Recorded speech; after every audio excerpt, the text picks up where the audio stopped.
Xiao Chen memasuki pemikiran mendalam. Dia masih membutuhkan spanduk bajak laut. Memasang spanduk bajak laut yang bagus di bagian atas kapal bisa meningkatkan pertahanan kapal bajak laut secara signifikan. Banyak spanduk bajak laut puncak bahkan dapat meningkatkan kualitas kapal bajak laut beberapa tingkat. Spanduk bajak laut bukan sekedar tanda atau hiasan kapal bajak laut. Namun, spanduk bajak laut yang dilelang ini sangat compang camping dan lusuh. Jelas, itu hanya memiliki sedikit nilai sejarah yang tersisa. Meskipun demikian, masih ada manfaat lain dari hal ini. Karena spanduk bajak laut ditemukan di laut kuburan, itu adalah barang koleksi berharga bagi para bajak laut yang sangat menyukai lautan berbintang. Mungkin mantan bos bajak laut Xiao Su mengincar poin terakhir. Anda memilihnya, jadi Anda membatalkan tawarannya. Karena Xiao Chen sudah berjanji kepada Xiao Su, tentu saja dia akan membantu Xiao Su mendapatkannya. Bahkan jika dia menyesali janjinya, dia tidak akan mengatakan apapun. 5 juta spirit jades. Orang yang berbicara adalah Xiao Su. Seluruh aula lelang langsung heboh. Suara-suara gembira terdengar. Bisikan diskusi menyebar ke seluruh tempat. Brengsek, betapa bodohnya. Dia benar-benar membawa spanduk rusak itu. Bakat yang luar biasa. Haha, orang-orang di ruang VIP 3 semuanya benar-benar aneh. Ini adalah sesuatu yang paling berharga hanya 1 juta spirit jades. Ini benar-benar tidak sepadan. Seluruh tempat dipenuhi dengan bisikan ejekan. Namun, Xiao Su tidak peduli sama sekali. Bahkan setelah beberapa saat, tidak ada yang mengajukan penawaran kedua. Lan Luo mulai merasa cemas. Ini bukanlah spanduk bajak laut biasa, itu adalah sesuatu dengan asal-usul yang luar biasa.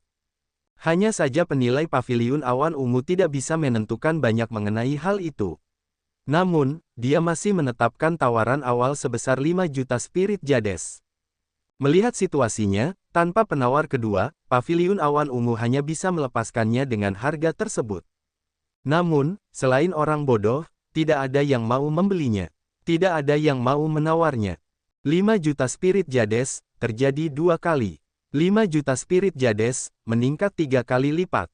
Kesepakatan. Selamat kepada ruang VIP 3 karena telah memperoleh barang lelang terakhir hari ini. Lelang hari ini berakhir di sini. Setelah ini adalah waktu penjualan lelang. Ada banyak barang berharga yang tidak dipilih untuk dilelang dan bisa dibeli langsung. Lan Luo membungkuk sedikit sambil tersenyum tipis.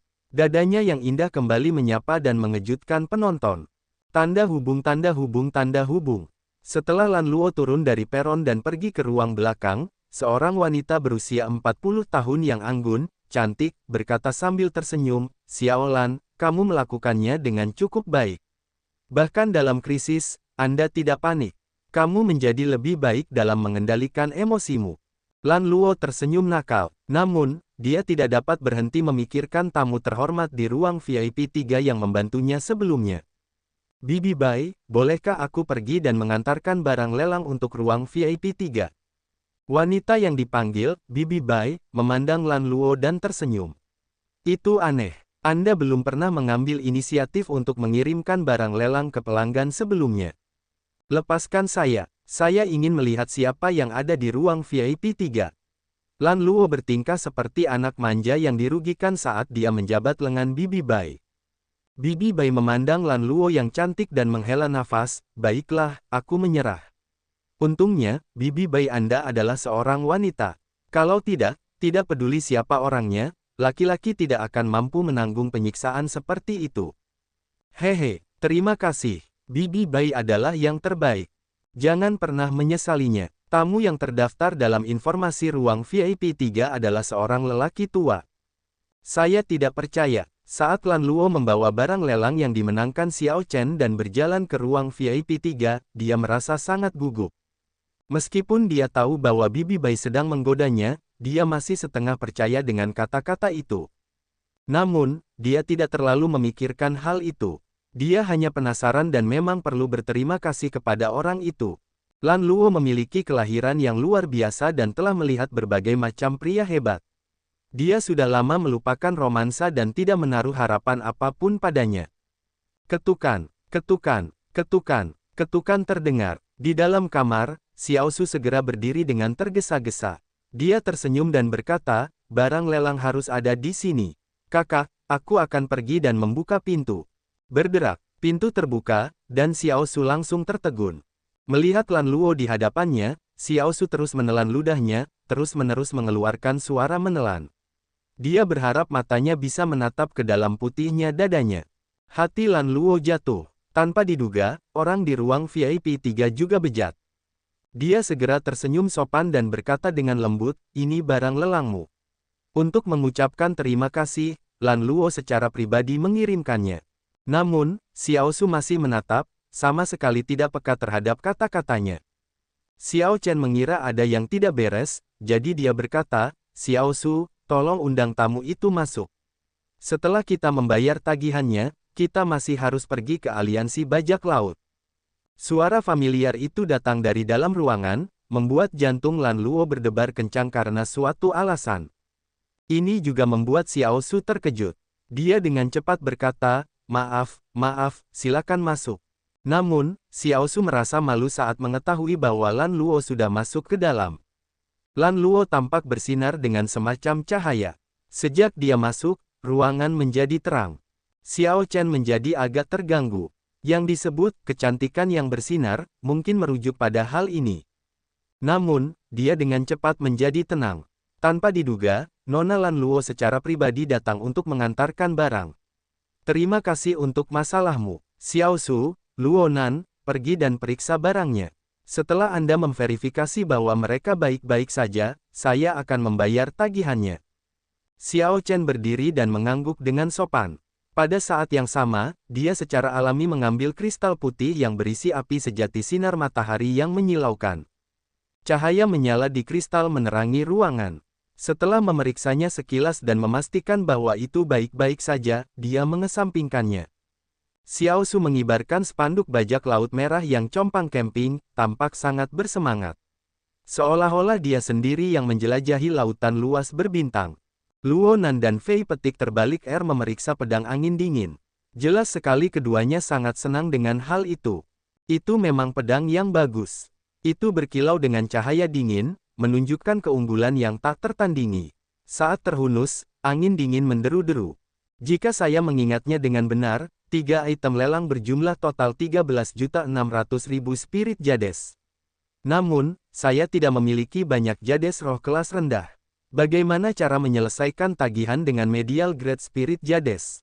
Bisakah Nona Lan Luo membantu saya menghitungnya? Lan Luo berpikir sejenak sebelum menjawab, dalam medial grade spirit jades, itu berarti 130.000 medial grade spirit jades. Kita bisa membulatkan angka yang lebih kecil ke bawah. Di paviliun awan ungu kami, Anda menikmati diskon 20% saat menggunakan medial grade spirit jades. Selain itu, saya pribadi dapat membantu Anda mendapatkan diskon yang lebih besar. Secara keseluruhan, 80.000 medial grade spirit jades sudah cukup. Xiao Chen berpikir dalam hati, medial grade spirit jades sangat berharga. Wanita ini juga cukup berterus terang, membulatkan angka ke bawah. Nona Lan Luo cukup berterus terang. Xiao Chen menghitung dan menyerahkan 80.000 medial grade spirit jades kepada pihak lain. Lan Luo dengan santai menerima spirit jades dan memandang Xiao Chen. Kemudian, dia berkata, terima kasih banyak kepada Tuan Muda Xiao Chen karena telah membantu sebelumnya. Jika tidak, konsekuensinya akan sangat buruk. Membantu. Komentar ini mengejutkan Xiao Chen sejenak sebelum dia bereaksi sambil tersenyum. Konsekuensinya tentu sangat mengerikan. Saya bertanya-tanya berapa banyak orang yang akhirnya meninggal. Saat Xiao Chen mengatakan itu, sedikit kewaspadaan segera muncul di hati Lan Luo, dan dia dengan cepat menjadi tenang. Cahaya dingin muncul di matanya. Apakah dia melihat sesuatu dan mengetahuinya? Namun, dia segera menutupi pandangan itu dan berkata, tidak peduli apa, saya masih harus berterima kasih kepada Tuan Muda Xiao Chen. Biarkan aku mengirimmu ke luar kota. Dengan paviliun awan ungu yang mengawal Anda, saya dapat menjamin keamanan grup Anda. Tidak perlu. Kita masih harus pergi ke aliansi bajak laut. Lan Luo tidak bisa menahan perasaan agak marah. Tidak disangka Xiao Chen tidak menghargai kebaikannya. Ketika Lan Luo melihat spanduk bajak laut di tangan Xiao Su, dia tiba-tiba teringat sesuatu. Dia bertanya, Tuan Muda Xiao Chen, maukah Anda menjual spanduk ini kepada saya? Saya bisa membayar Anda tambahan 30%. Brengsek, apa yang kamu pikirkan? Bahkan jika aku mendapatkanmu sebagai imbalan, aku tidak akan menjual spanduk ini. Saat Xiao Su mendengar ini, dia segera menjadi gugup dan menatap Lan Luo dengan hati-hati. Ekspresi Lan Luo sedikit berubah, amarahnya melonjak. Apa contohnya? Dia pikir dia itu apa? Kalau begitu, saya berharap grup Anda beruntung dan tidak akan mengirim Anda pergi. Lan Luo benar-benar marah. Pertama, Xiao Chen tidak menghargai kebaikannya. Lalu, Xiao Su berbicara omong kosong. Jadi, dia berbalik dan pergi. Xiao Su tampak bingung. Ada apa dengan wanita ini? Tadi, saat pintu pertama kali dibuka, dia sedang tersenyum. Kemudian, dia pergi begitu saja. Saya benar-benar ingin mengobrol dengannya lebih lama lagi. Xiao Chen tidak bisa diganggu. Dia hanya memikirkan panji bajak laut kuno itu. Mungkin spanduk bajak laut ini punya nilai tertentu. Berdasarkan penampilan Lan Luo, dia dengan tulus ingin membelinya. Kakak Xiao Chen, menurutku Nona Lan Luo hanya bersikap baik, ingin melindungi kita. Namun, kami akhirnya membuatnya marah. Semua orang mungkin salah memahami sesuatu, kata Fei petik terbalik agak takut-takut. Xiao Chen menganggukkan kepalanya dan tersenyum. Aku tahu, namun, kami belum bisa pergi. Kita bisa pergi hanya setelah menyembuhkan Luonan. Kita juga perlu mengunjungi aliansi bajak laut. Saat berada di luar, kita tidak bisa begitu saja menerima kebaikan orang lain. Terlebih lagi, jika kedua badut penari itu berani main-main, tidak ada yang perlu ditakutkan. Apa yang belum pernah dialami Xiao Chen sebelumnya? Kedua badut itu sebenarnya bukan siapa-siapa. Dalam pengalaman Xiao Chen yang kaya, keduanya bahkan tidak bisa dianggap sebagai karakter sampingan. Di sisi lain, Lan Luo kembali ke sisi Bibi Bai dengan ekspresi yang agak tidak sedap dipandang. Lalu, dia menyerahkan pembayaran Xiao Chen. 80.000 spirit jade kelas medial. Itu adalah diskon yang sangat besar. Apa yang salah? Kamu jatuh cinta padanya. Bibi Bai menggoda sambil menatap Lan Luo. Namun, ekspresi Lan Luo tampak agak aneh. Lan Luo menggelengkan kepalanya dan berkata, Bibi Bai, berhentilah menggodaku. Namun, orang di ruang VIP 3 itu sepertinya sudah mengetahui identitasku. Itu tidak mungkin. Bagaimana seseorang di tempat ini bisa mengetahuinya? Yah, meskipun dia melakukannya, itu tidak masalah. Pelatihan pengalaman Anda berakhir pada awal bulan depan. Kemudian, Anda akan kembali ke markas. Pelatihan pengalaman Anda berakhir pada awal bulan depan. Kemudian, Anda akan kembali ke markas. Pandangan aneh muncul di mata Lan Luo. Kantor pusat benar-benar tempat yang rumit dan serius. Untuk menghindari beberapa hal, Lan Luo harus datang ke wilayah matahari ungu yang terpencil ini. Namun, sekeras apapun dia bersembunyi, sejak dia dilahirkan, ada beberapa hal yang ditakdirkan untuk tetap sama. Darah di tubuhnya tidak akan berubah. Bibi Bai, tolong kirimkan seseorang untuk melindungi orang-orang itu secara rahasia. Saya percaya pedang es salju dan Yanxin pasti akan menyerangnya, kata Lan Luo lembut setelah mengumpulkan pikirannya. Meskipun Xiao Chen menolak niat baik Lan Luo, dia harus mengakui bahwa dia memang membantunya. Dia harus membalas budi itu. Haha, ini sangat jarang terjadi. Ini pertama kalinya saya melihat Anda mengambil inisiatif untuk memohon atas nama orang lain. Lan Luo menjelaskan, ini tidak bisa dianggap sebagai permohonan yang lain. Memastikan keselamatan para tamu kami selalu menjadi kebijakan paviliun awan ungu kami. Itu untuk di dalam paviliun awan ungu. Di luar paviliun awan ungu, kami tidak bisa berbuat apa-apa. Ini adalah aturan kota matahari ungu. Bibi Bai tidak menyetujui permintaan Lan Luo.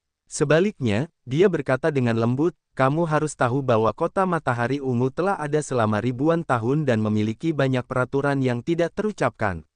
Meskipun peraturan ini tidak tertulis, semua orang mengetahuinya. Kalau tidak, tempat itu akan kacau balau. Ketika Lan Luo mendengar itu, dia sedikit terkejut. Lalu, dia mengerti. Kota matahari ungu ini berada di ujung pengaruh klannya. Sekte peringkat 2 itu tahu siapa yang berdiri di belakang paviliun awan ungu dan tidak akan berani macam-macam dengan mereka. Namun, paviliun awan ungu juga ada di sini untuk berbisnis. Mereka tidak bisa secara terbuka menyinggung faksi-faksi tersebut. Mereka sama sekali tidak akan pernah berselisih dengan mereka. Saya mengerti. Bibi Bai mengangguk dan berkata, senang sekali kamu mengerti. Bagi kantor pusat, Kota Matahari Ungu lebih merupakan penghormatan terhadap tradisi. Setelah Bibi Bai pergi, cahaya aneh muncul di mata Lan Luo. Lalu, dia berkata dengan lembut, An Yue, kamu tahu apa yang aku inginkan, kan? Pergilah. Tidak ada yang merespons dari kegelapan. Namun, jika seseorang melihat lebih dekat, dia akan menemukan bahwa ada satu bayangan yang sepertinya hilang dari ruangan itu. Karena Lan Luo tidak bisa menggunakan kekuatan paviliun awan ungu, dia hanya bisa menggunakan pengawal pribadinya. Tanda hubung tanda hubung tanda hubung. Xiao Chen memimpin Fei petik terbalik R dan yang lainnya keluar dari paviliun awan ungu. Beberapa sosok muncul terus-menerus, mengikuti dari belakang. Namun, Xiao Chen bertingkah seolah dia tidak menyadarinya. Dia hanya tertawa dingin di dalam hatinya. Berjalan dengan santai, Xiao Chen keluar dari paviliun awan ungu dan tiba di jalan kota matahari ungu, lalu menuju ke arah aliansi bajak laut. Saudara Xiao Chen, mengapa pergi begitu cepat? Anda sangat tinggi dan perkasa di rumah lelang. Setelah kamu keluar, apakah kamu akan melarikan diri dengan ekor di antara kedua kakimu? Suara dingin terdengar, ditujukan pada Xiao Chen. Ini mengejutkan beberapa orang di belakang Xiao Chen. Abaikan saja dan terus berjalan, kata Xiao Chen acuh tak acuh tanpa berhenti, terus maju tanpa tergesa-gesa. Suara mendesing. Namun, pada saat ini, dua sosok muncul dari belakang. Pedang es salju bertanya dengan acuh tak acuh, Saudara Xiao, kenapa cepat-cepat pergi? Yan Xin memandang Xiao Chen dan berkata dengan lembut, aku benar-benar melebih-lebihkanmu. Saya pikir Anda akan memiliki cara yang ajaib. Ternyata kamu hanya akan melarikan diri dengan cepat. Banyak kultivator yang keluar dari paviliun awan ungu, tidak jauh dari situ, segera menyadari situasinya dan merasa bersemangat. Memang benar, itu seperti yang mereka harapkan. Bagaimana mungkin pedang es salju dan Yan Xin bisa melepaskan Xiao Chen? Namun, penonton tidak mengetahui mengapa Feng Buyu, bakat baru dari Sekte Pengejar Angin, tidak muncul. Catatan TL, Feng Buyu ini berbeda dari bab 500. Dua talenta baru lainnya telah menghadiri lelang skala besar tahunan Paviliun Awan Ungu, namun Feng Buyu tidak. Jika tidak, pemandangan ini akan menjadi lebih hidup. Yan Xin menatap pedang es salju dan berkata sambil tersenyum, Saudara Luo, sepertinya belum pernah ada orang di wilayah matahari ungu yang luas ini yang bisa membuat kita menyerang bersama. Pedang es salju berkata dengan lembut, selalu ada beberapa orang di dunia ini yang percaya bahwa dirinya sempurna sampai mereka diberi pelajaran. Sebelumnya, pedang es salju, Luo Feng, merasakan kebencian ketika dia melihat kelompok Xiao Chen di Idle Cloud Restaurant. Namun, Luo Feng tidak merasa perlu menimbulkan keributan hanya dengan beberapa kata. Sekarang, sepertinya orang-orang ini tidak akan membalas ketika dia sudah memberi mereka muka. Apakah mereka berpikir bahwa mereka dapat melakukan apapun yang mereka inginkan di kota matahari ungu karena mereka memiliki yang mulia inti primal kecil bersama mereka? Namun, ngomong-ngomong, gadis yang mengikuti di belakang mereka terlihat cukup cantik. Yan Xin melirik Fei petik terbalik R, nafsu muncul di matanya. Sepertinya upaya murid Sekte Burning Moon untuk menganiaya Fei petik terbalik R sebelumnya mungkin merupakan niat Yan Xin. Kedua talenta baru itu berbicara seolah-olah kelompok Xiao Chen hanya sekedar udara. Perlakuan ini membuat orang-orang yang keluar dari paviliun awan ungu menggelengkan kepala. Memikirkan bahwa kedua orang ini mempermainkan Xiao Chen seperti itu, tidak memikirkan apapun tentangnya sama sekali. Jelas sekali, mereka sangat yakin dengan kekuatan mereka sendiri. Namun, kerumunan itu mengasihani Xiao Chen. Dia seharusnya tidak menyinggung kedua orang ini. Sekte Bulan Terbakar dan Istana Gunung Es Salju adalah sekte peringkat 2 di wilayah Matahari Ungu. Selain itu, kedua orang ini adalah talenta baru puncak dari sekte masing-masing. Mereka bukanlah orang-orang yang bisa disinggung. Namun, tidak ada yang menyadari bahwa kemarahan telah muncul di mata Xiao Chen pada suatu saat.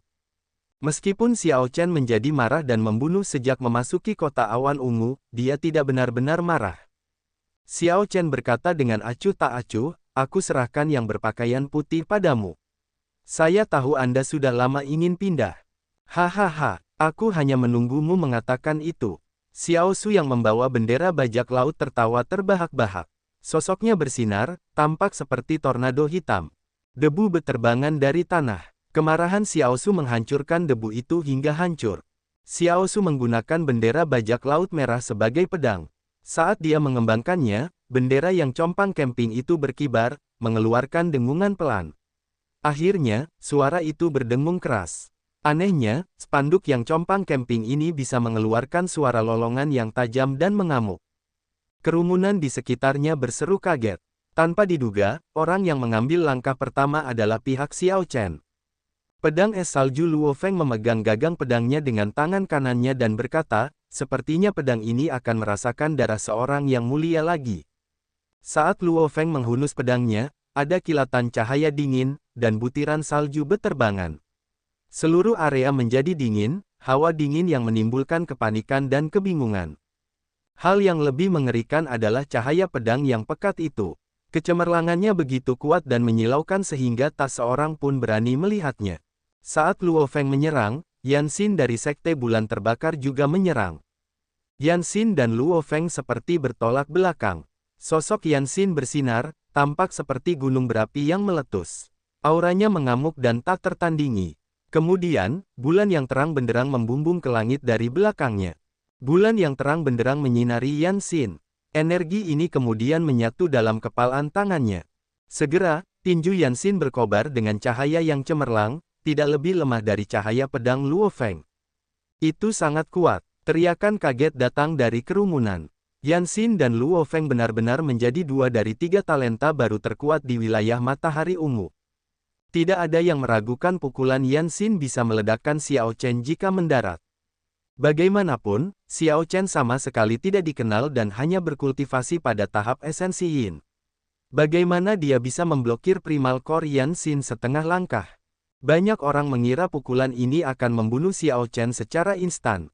Adapun Xiao Su, tidak ada yang berharap banyak padanya.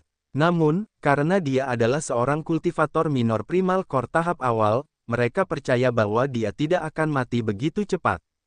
Kakak senior, ledakkan dia dengan satu pukulan. Teriak para murid Sekte Bulan Terbakar.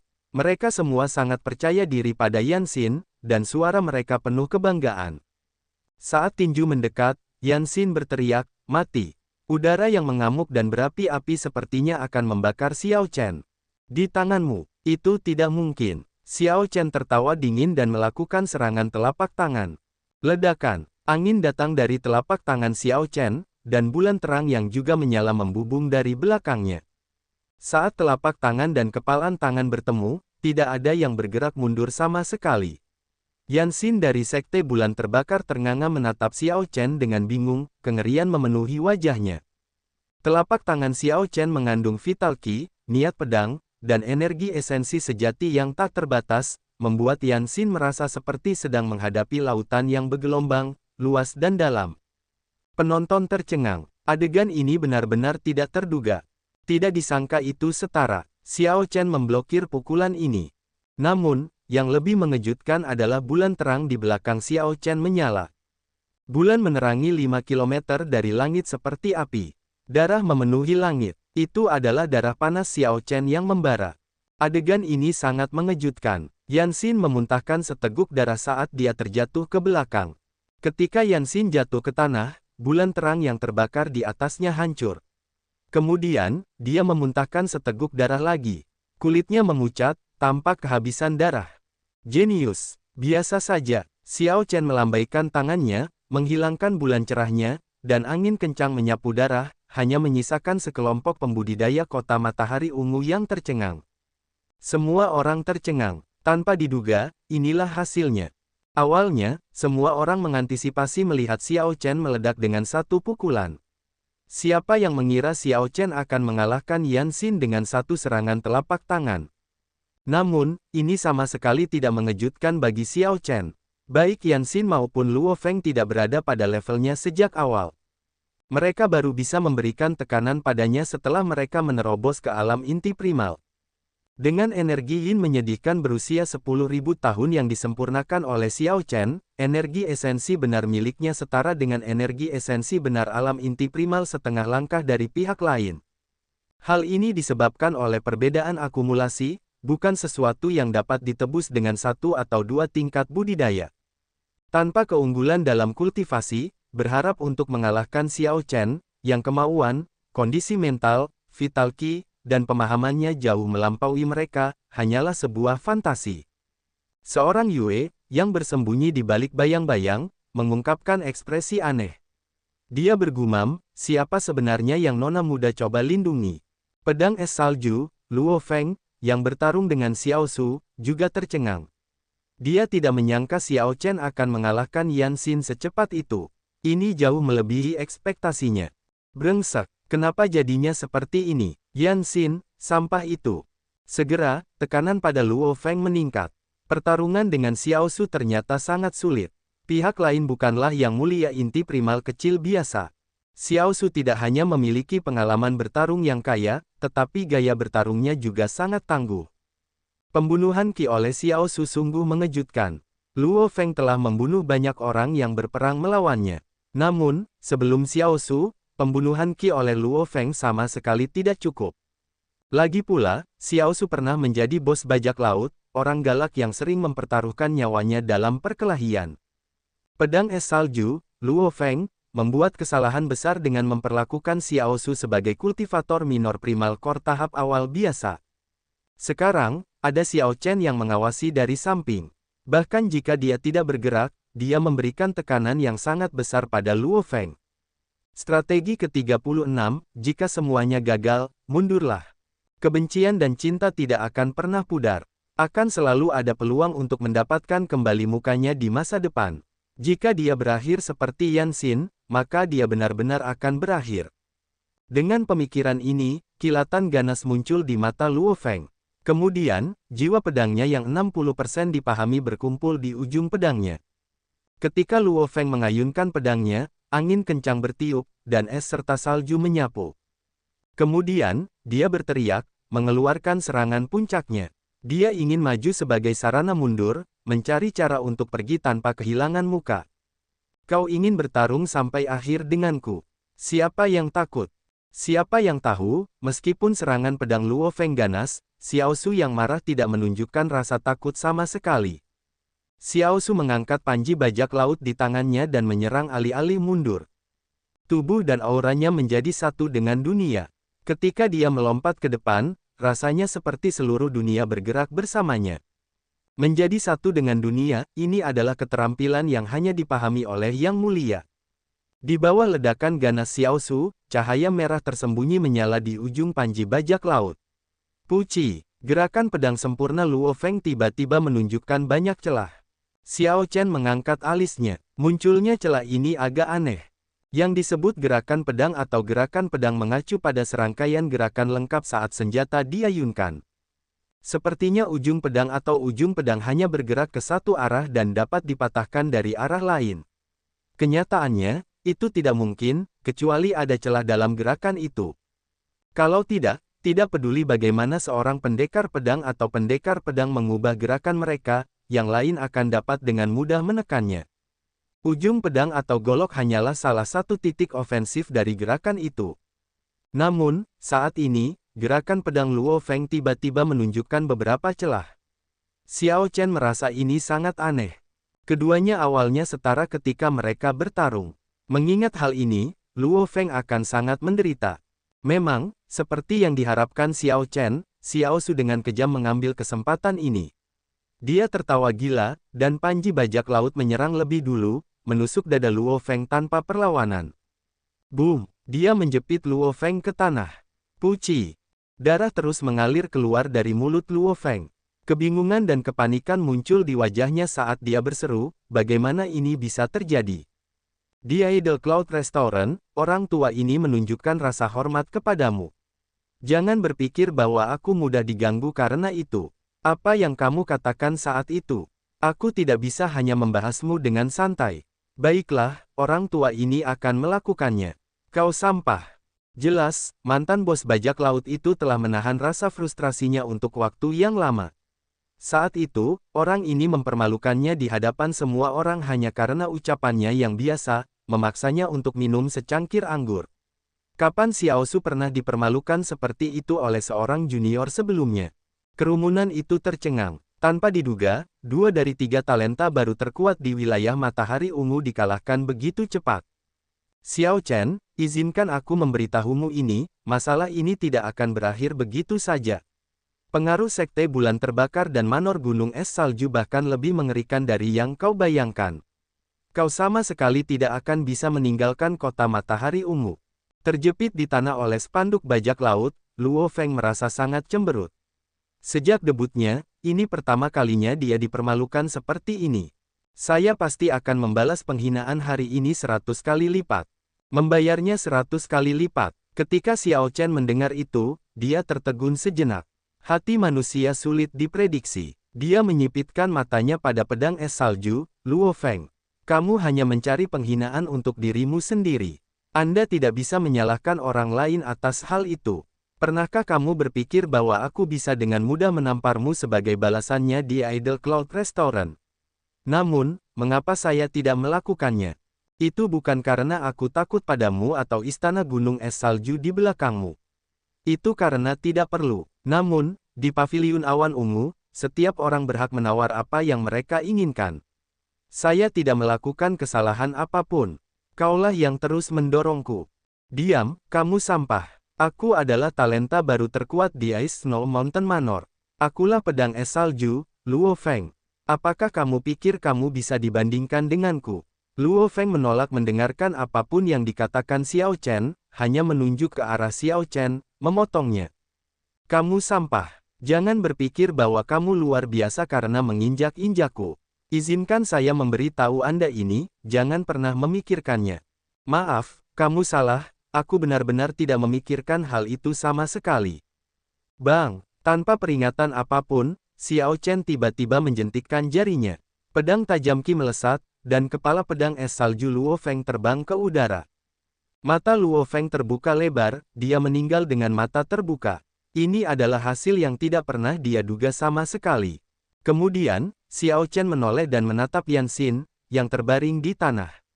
Ketika Yan Xin merasakan tatapan ini, kengerian aneh menyebar di hatinya.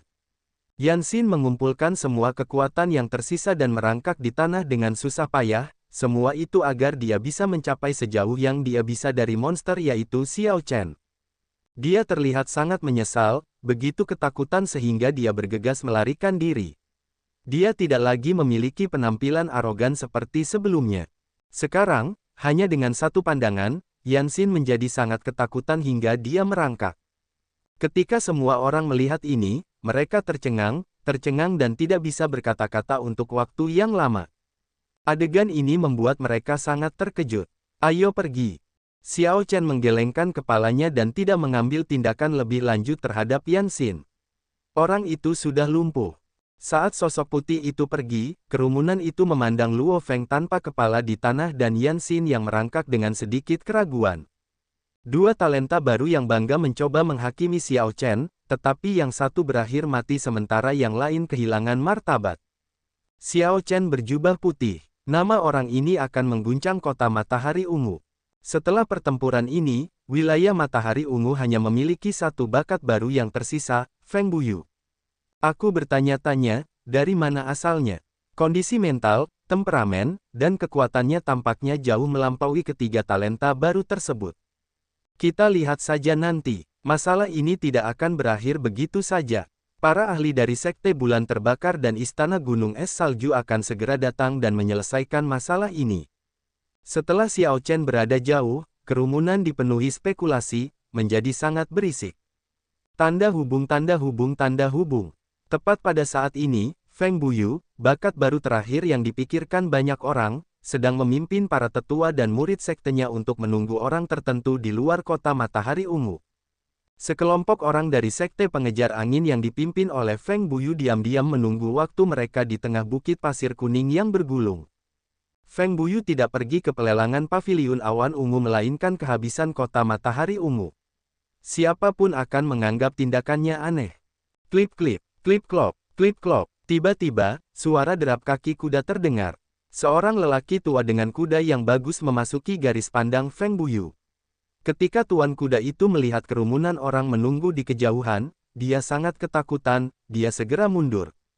Kakak senior, targetnya telah muncul. Senyuman sinis terlihat di wajah Feng Buyu saat dia berkata acuh tak acuh, paman bela diri, aku serahkan dia padamu. Jangan khawatir, dia tidak bisa lari. Orang yang menjawab sebenarnya adalah lelaki tua Mayor Primalcore. Kemudian, sosoknya melintas, menghilang dari grup. Ketika lelaki tua itu muncul lagi, dia membawa seorang lelaki berpakaian kuning, yang dia lemparkan ke tanah. Pria berbaju kuning itu merasakan kesakitan yang luar biasa. Yang jelas, sebelum sampai di sini, dia sudah mengalami serangkaian penyiksaan.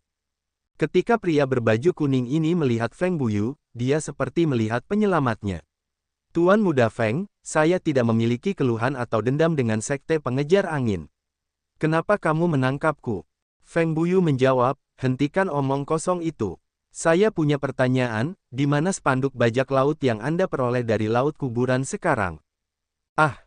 Saat pria berpakaian kuning mendengar itu, kepanikan muncul di wajahnya. Spanduk bajak laut apa? Aku tidak tahu. Saya tidak tahu apa-apa.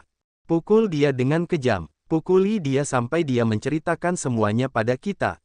Feng Buyu menginstruksikan dengan dingin, tidak mau repot-repot mengatakan hal yang tidak masuk akal. Aliansi Bajak Laut, sebuah organisasi bajak laut di langit berbintang di seluruh alam seribu besar, menganggap pembajakan sebagai pekerjaan.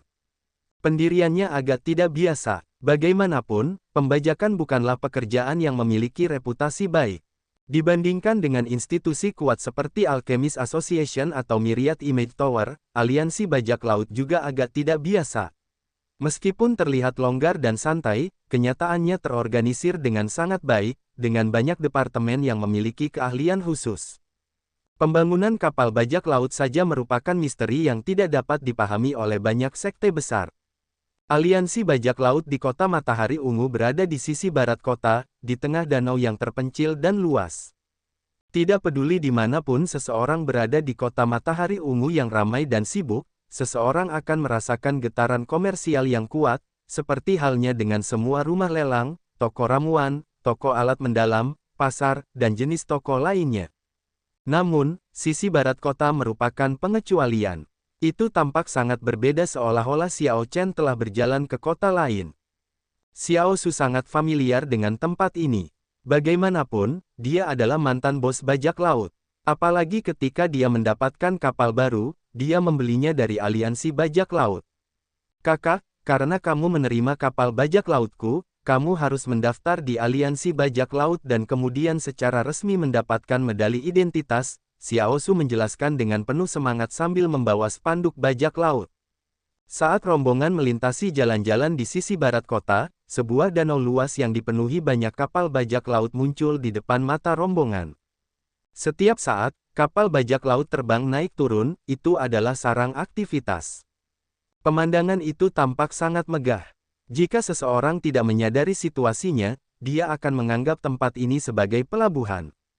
Xiao Chen menoleh dan sangat terkejut. Dia melihat kapal bajak laut yang sangat tangguh.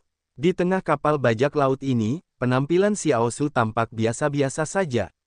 Xiao Su, berapa kelas kapal bajak lautmu? Setelah mendengar ini, Xiao Su menjawab dengan malu-malu, kapal bajak laut memiliki peringkat hingga 9 bintang.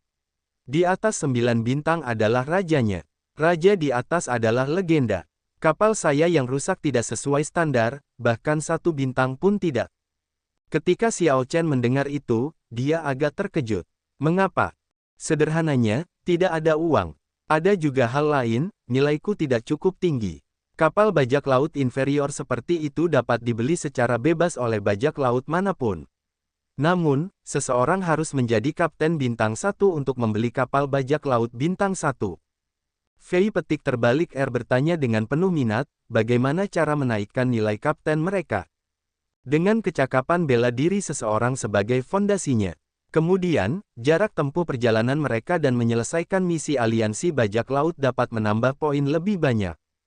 Apakah ini sulit? Fei petik terbalik R bertanya lebih lanjut.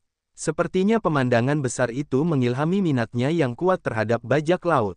Ketika orang bertanya tentang bajak laut, Xiao Su dengan senang hati menjawabnya. Dia tersenyum dan berkata, tentu saja, ini sulit. Di seluruh alam 1000 besar, hanya ada 100 kapten bintang 9. Sedangkan untuk Raja Bajak Laut hanya ada 7. Ujian peningkatan peringkat menjadi semakin sulit dari 1 bintang menjadi 9 bintang. Berapa banyak bintang kamu? Aku. Dulu, saya berkesempatan mencapai 3 bintang. Namun, hal-hal di masa lalu tidak perlu disebutkan lagi. Sekarang, aku tidak seperti biasanya.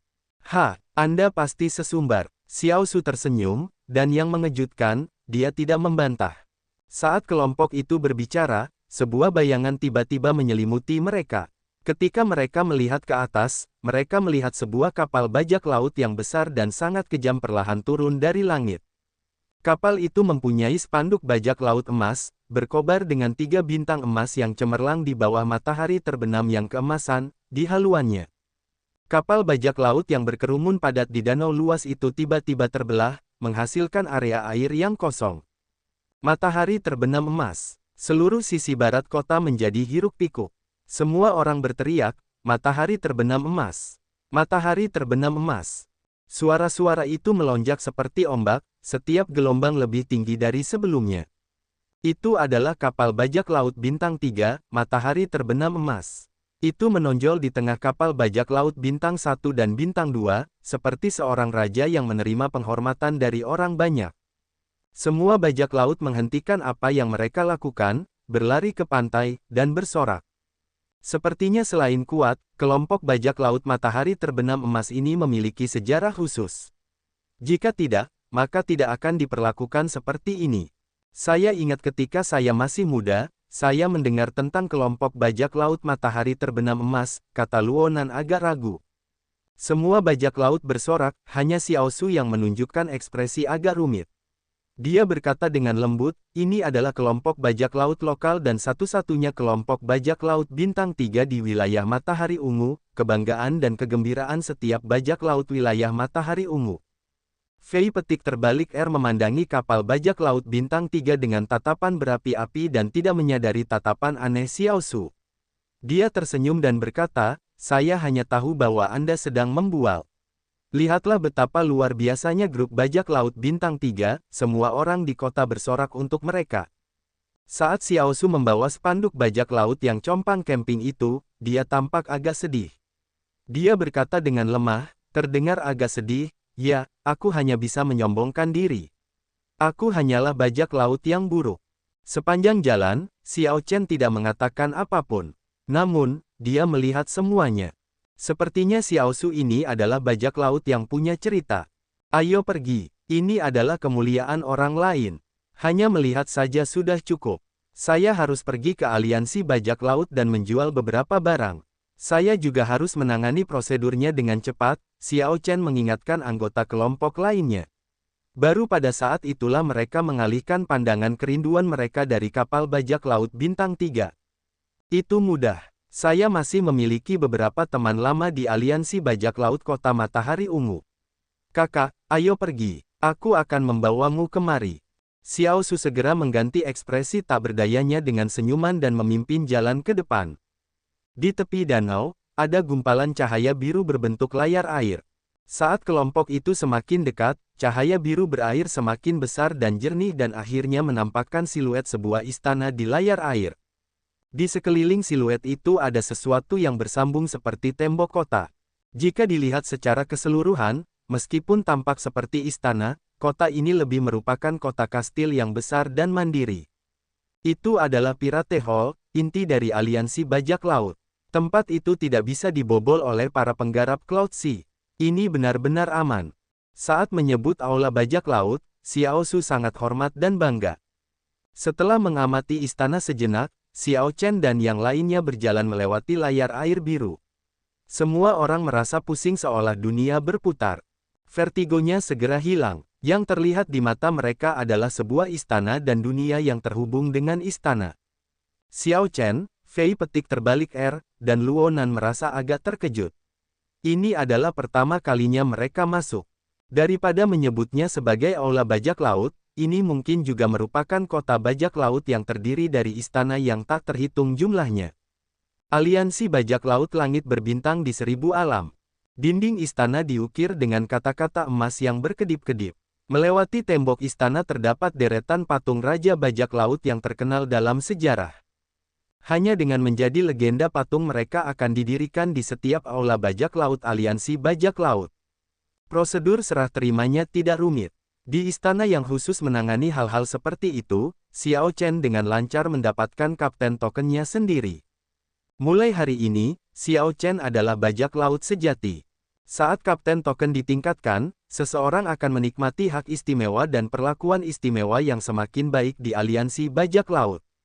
Xiao Chen berpikir keras sambil memegang token bajak laut. Ini mungkin kartu untuk dia mainkan. Ayo pergi, aku akan membawamu untuk mencari temanku dan membantu kakak memindahkan semua barangnya. Pasar gelap dalam Aliansi Bajak Laut di Kota Matahari Ungu adalah tempat termudah dan tercepat untuk memindahkan barang-barang yang meragukan.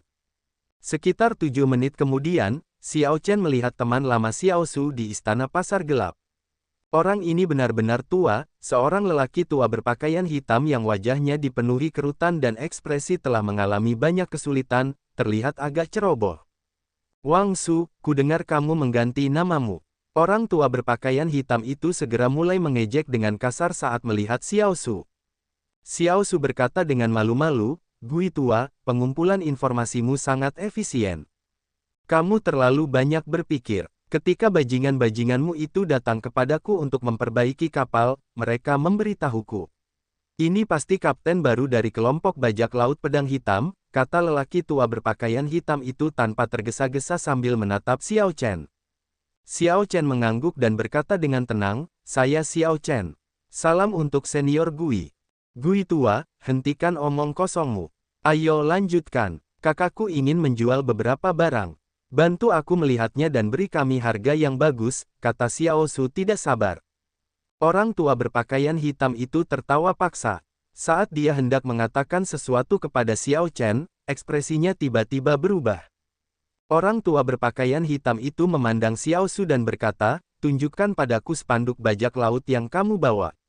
Apa yang kamu lihat? Ini adalah hartaku. Aku tidak akan menjualnya, kata Xiao Su gugup. Sudah kubilang untuk menunjukkannya padaku. Lakukan saja, dan cepatlah. Sebelum Xiao Su setuju, lelaki tua berpakaian hitam itu melangkah maju dan merebut spanduk bajak laut. Sepasang tangan besar dan kasar yang kapalan mulai menggesek tiang spanduk yang berkarat. Tiba-tiba, Xiao Chen mengangkat alisnya, heran. Tak disangka, tiang spanduk itu perlahan menjadi terang. Beberapa bintik karat jatuh, dan panji bajak laut bersinar dengan cahaya merah yang redup dan menyala-nyala. Pola biasa-biasa saja, rusak parah muncul di ujung tiang spanduk. Ekspresi lelaki tua berpakaian hitam itu berubah secara radikal ketika dia berseru, agak ngeri, spanduk perang darah merah. Spanduk perang darah merah dari Raja Bajak Laut Darah Merah yang legendaris. Raja Bajak Laut Darah Merah. Setelah mendengar lelaki tua berpakaian hitam menyebut nama itu, Xiao Su tidak bisa lagi tenang. Gui tua, sebaiknya kamu tidak menipuku. Penilai paviliun awan ungu itu bahkan tidak bisa menilainya, namun kamu bisa mengetahuinya hanya dengan menyentuhnya. Orang tua berpakaian hitam itu memandang Xiao Su dengan jijik. Ada keistimewaan dalam setiap keterampilan. Sudah berapa lama saya berada di Aliansi Bajak Laut? Berapa kali saya memberanikan diri keluar? Para penilai itu bahkan tidak tahu berapa banyak raja bajak laut yang telah diangkat oleh Aliansi Bajak Laut. Bagaimana mereka bisa dibandingkan dengan saya? Namun, mereka menyadari bahwa spanduk bajak laut ini luar biasa. Hanya saja mereka tidak bisa menilainya. Apakah saya benar? Saat melihat penampilan kaget Xiao Su, Gui tua tertawa, aku sudah tahu jawabannya, berdasarkan ekspresimu. Namun, ini adalah kentang panas. Saya sarankan Anda menyerahkannya ke Aliansi Bajak Laut. Dengan begitu, kalian akan bisa langsung naik menjadi Kapten Bintang 3. Namun, terserah Anda untuk memutuskan apa yang harus dilakukan. Xiao Su menunjukkan ekspresi yang rumit saat dia melihat ke arah Xiao Chen dan berkata, kakak, kamu harus mengambil keputusan. Lagi pula, kaulah yang membayar spanduk bajak laut ini. Xiao Chen merasa sedikit bingung mendengar semua itu. Dia mengangkat tangannya dan berkata, tunggu sebentar. Pertama, beritahu saya apa yang sebenarnya terjadi. Orang tua berpakaian hitam itu memandang Xiao Chen dan berkata, apa yang terjadi? Apakah kamu melihat patung-patung itu di pintu masuk aliansi bajak laut? Ya, Xiao Su memberitahuku bahwa hanya legenda di antara Raja Bajak Laut yang memiliki kualifikasi untuk menempatkan patung mereka di depan aliansi bajak laut. Gui tua mengangguk dan berkata, itu benar. Namun, apa yang tidak diketahui oleh pihak luar adalah betapa sulitnya mencapai hal ini. Bagi bajak laut biasa, Raja Bajak Laut sudah menjadi sosok yang legendaris. Namun, mendirikan patung mereka sendiri di depan aliansi bajak laut setelah mereka mati, menerima kekaguman dan rasa hormat dari generasi selanjutnya, adalah cita-cita seumur hidup setiap Raja Bajak Laut. Menjadi Raja Bajak Laut saja tidak cukup. Seseorang harus menjadi legenda dari legenda untuk memenuhi syarat. Aliansi bajak laut didirikan tidak lama setelah munculnya zaman bela diri, tetapi bahkan belum ada 100 raja bajak laut yang legendaris. Dari awal zaman bela diri hingga sekarang, terdapat kurang dari 100 raja bajak laut legendaris. Ini sungguh sulit. Xiao Chen merenung sejenak sebelum menjawab, Raja Bajak Laut Darah Merah adalah salah satunya. Ya, dia adalah patung yang memegang panji perang merah. Apakah Anda sekarang mengerti seberapa tinggi tempatnya di hati para bajak laut? Terlebih lagi, ini adalah panji di mana ia menjadi terkenal. Tanpa diduga, hal itu muncul kembali. Nilainya yang luar biasa sudah jelas. Xiao Su menyela, yang terpenting, sebelum setiap Raja Bajak Laut legendaris meninggal, mereka akan mengubur harta mereka di kedalaman laut berbintang. Memiliki spanduk perang darah merah setara dengan kesempatan untuk mewarisi harta Raja Bajak Laut Darah Merah. Ini juga mengapa Old Gui menyarankan agar saya menyerahkannya ke aliansi bajak laut. Itu karena nilainya terlalu besar. Begitu beritanya bocor, hal itu akan memacu seluruh wilayah Matahari Ungu untuk bertindak. Tunggu, itu tidak benar. Itu pasti seluruh Grave Sea Cluster. Ketika Xiao Chen mendengar ini, dia menyadari bahwa dia harus berhati-hati tentang hal ini. Di sisi lain, Luonan dan Fei Petik Terbalik agak ketakutan. Xiao Su tersenyum bodoh. Ini adalah sebuah kejutan. Tanpa diduga, mataku begitu tajam. Spanduk perang Raja Bajak Laut yang legendaris. Terlebih lagi, itu adalah panji Raja Bajak Laut Darah Merah, bajak laut yang paling saya hormati. Menurut legenda, dia berkelana ke 7 lautan besar terlarang. Tidak ada bagian dari langit berbintang yang tak terbatas yang tidak dapat dijangkau oleh kelompok bajak laut darah merahnya. Aku menangkap sebuah legenda. Old Gui yang ceroboh dan berpakaian hitam tersenyum dingin. Berhenti bermimpi. Pertama, pikirkan bagaimana melindungi hidup Anda sendiri. Saya tidak percaya bahwa ada tembok yang tidak bisa ditembus di dunia ini. Setelah gelembungnya pecah, Xiao Su terkejut lama sebelum dia berkata, sial. Apa yang harus kita lakukan? Biasanya, aku akan tersenyum lebar dalam mimpiku jika aku bisa menjadi bajak laut bintang 3. Namun, saya akan merasa tidak puas menjadi kapten bintang 3 dengan mengorbankan spanduk perang darah merah.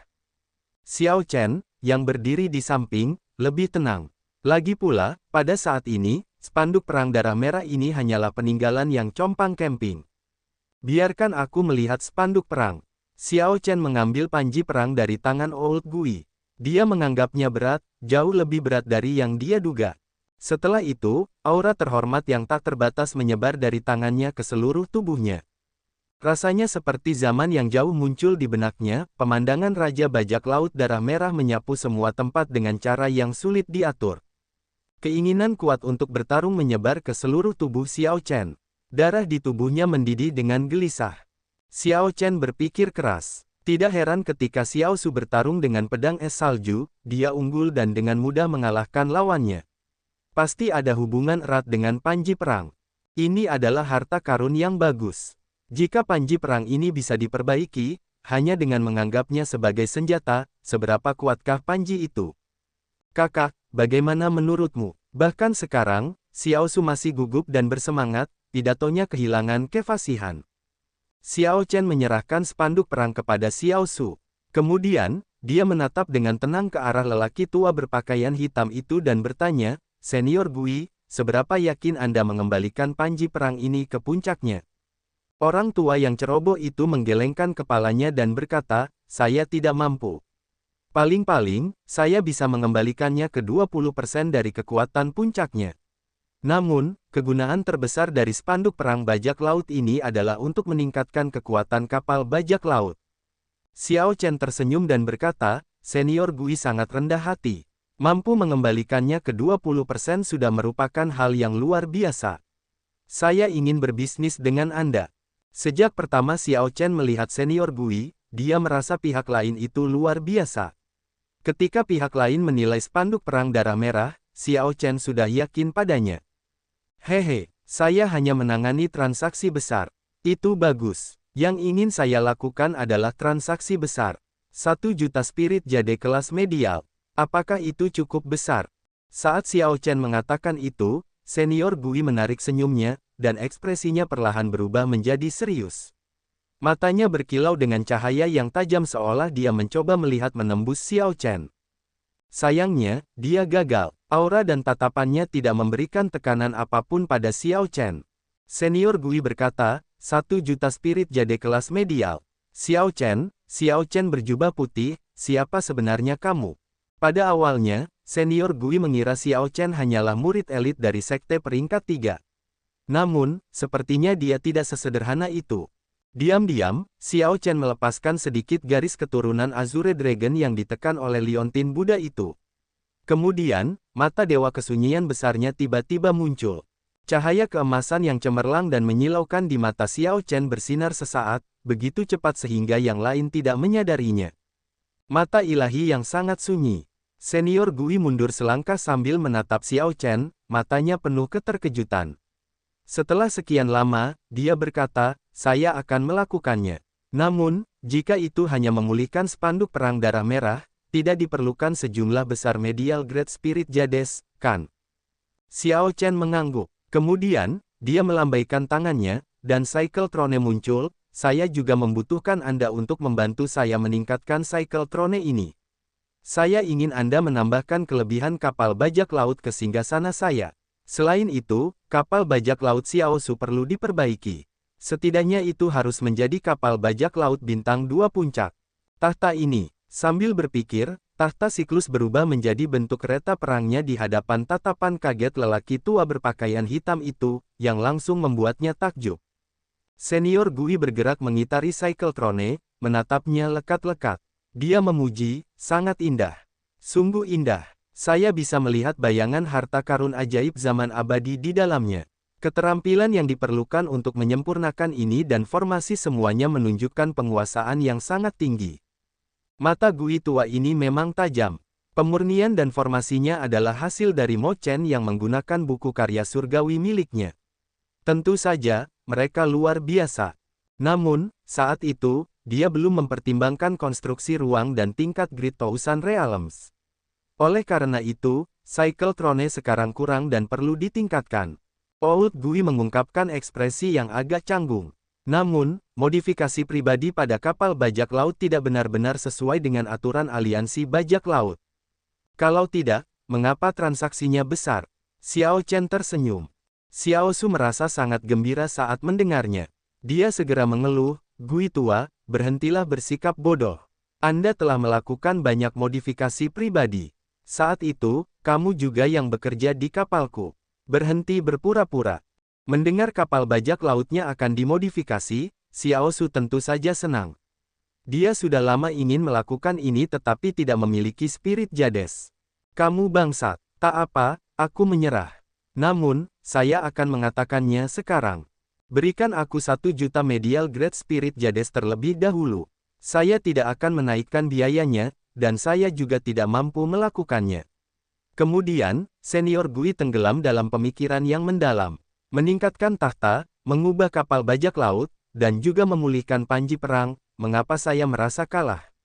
Dia bergumam pada dirinya sendiri sambil menghitung biayanya, bertanya-tanya apakah dia dibutakan oleh 1 juta spirit jades dan berpikir tidak jelas. Nak, kamu tahu kenapa aku bekerja denganmu? Mata ilahi yang sangat sunyi. Aku benar-benar meremehkanmu sejak awal. Namun, sejujurnya, Tidak ada yang berani memodifikasi kapal bajak laut secara pribadi, terutama ke level bintang 2. Aku mengambil risiko ini sekali saja karena Wang Su dan garis keturunan gurun besarmu. Suara senior Gui terdengar di benak Xiao Chen. Terima kasih banyak, senior. Hah, saya bahkan tidak yakin apakah saya untung atau rugi dalam transaksi ini. Sudahlah, aku akan menganggapnya sebagai teman, desah Gui tua. Xiao Chen tersenyum dan berkata, Senior Gui, terima kasih telah memberiku ini. Kalau begitu, izinkan saya memberitahu senior lebih banyak tentang pemikiran saya tentang cara meningkatkan tahta. Tepat pada saat ini, sekelompok orang masuk ke toko senior Gui dengan langkah kaki yang berat. Pemimpinnya berpakaian megah dengan pakaian standar kapten. Pakaiannya berkilauan dengan permata yang cemerlang. Dia bercukur bersih dan tampak bangga, memancarkan aura yang menonjol dari kerumunan. Saat Xiao Su menoleh dan melihat orang ini, ekspresinya berubah drastis. Dia tertegun sejenak, kemudian, urat hijau menonjol di dahinya, dan dia harus menahan amarahnya. Ketika Kapten Parubaya melihat Xiao Su, dia mengungkapkan ekspresi terkejut.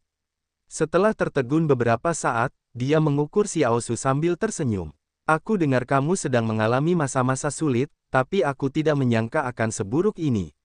Anda benar-benar telah jatuh ke titik menjadi pembawa bendera seseorang.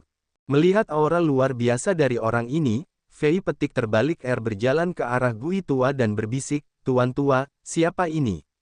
Bai Yan, kapten dari kelompok bajak laut matahari terbenam emas, kapten bintang 3, cahaya dari bajak laut wilayah matahari ungu. Dia dulunya adalah orang kedua di bawah komando Xiao Su, gumam Gui tua dengan ekspresi rumit. Fei Petik terbalik ternganga, jelas terkejut. Dia sama sekali tidak mengharapkan hal ini. Tak disangka bahwa pemimpin kelompok bajak laut matahari terbenam emas, yang disemangati seluruh kota, pernah menjadi orang kedua di bawah komando Xiao Su. Namun, kamu benar-benar memiliki tekad yang kuat. Kamu lebih suka membawa spanduk untuk orang lain daripada datang ke grup bajak laut matahari terbenam emasku, Bai Yan mengejek perlahan, dengan nada yang sangat alami, sambil memandang rendah Xiao Su.